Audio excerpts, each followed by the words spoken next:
So let's do it for Walmart and Kroger. Now we're going to figure out differences. Let's see. Let's do it here. Inventory turnover. I'm going to get cost of goods sold, which is an income statement, known as cost of sales, okay?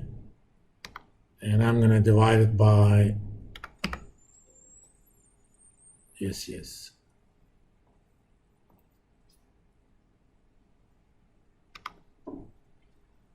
Inventory.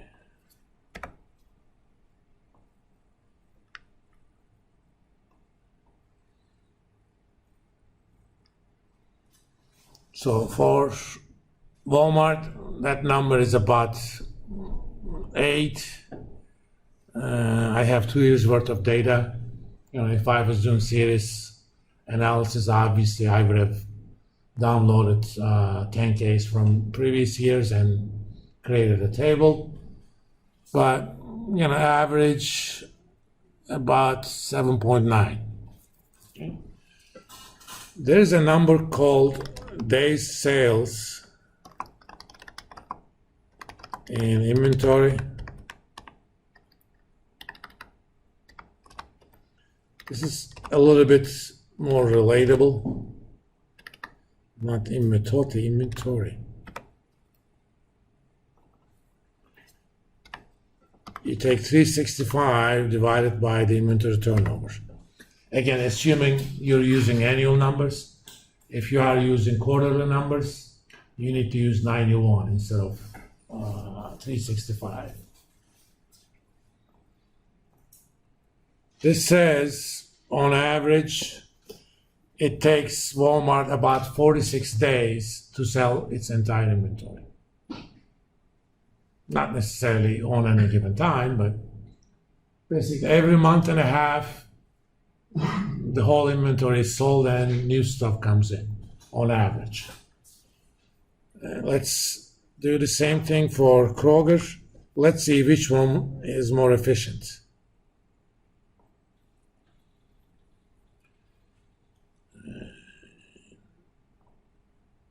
Oh, it's in the operations, right?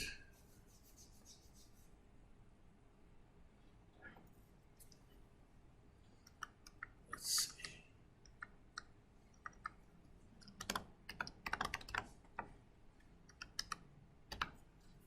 And let's take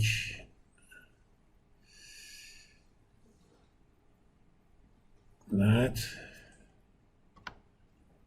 divide that by inventory.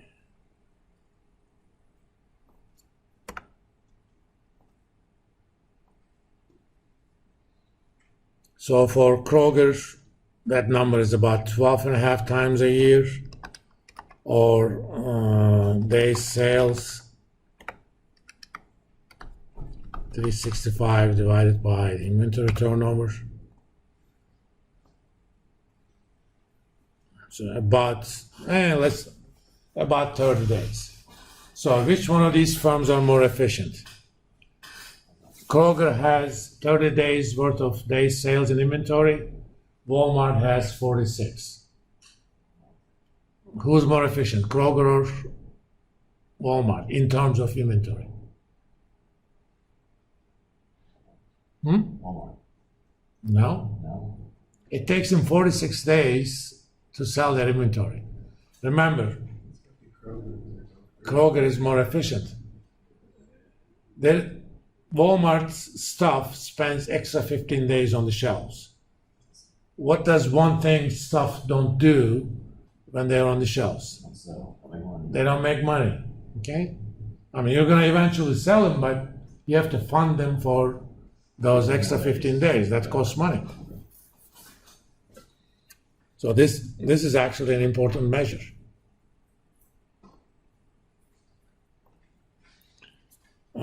There is another number is called receivables turnover.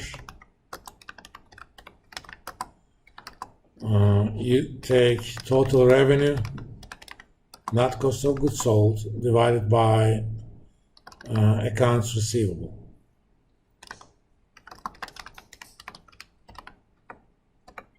A related ratio is called average collection period.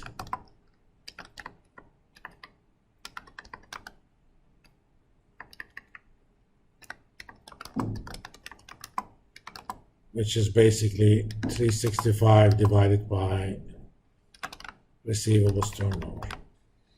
For companies like Walmart and Kroger, that's not going to matter too much because almost the only reason they have accounts receivable is because of the delay between credit card being charged and they actually get the cash. Typically, it's 3-4 days.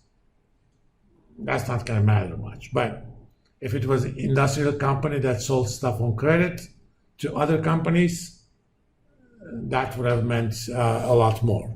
So I'm not going to calculate that. I'm going to introduce just one more,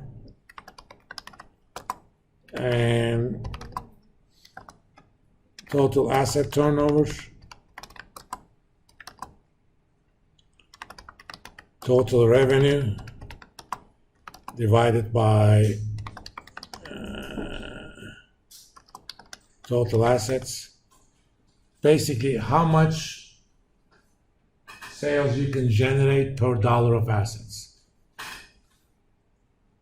The one potential trouble with this ratio is total assets are book value of assets. And especially if you're comparing it to other firms, there is big differentials in historical cost and stuff.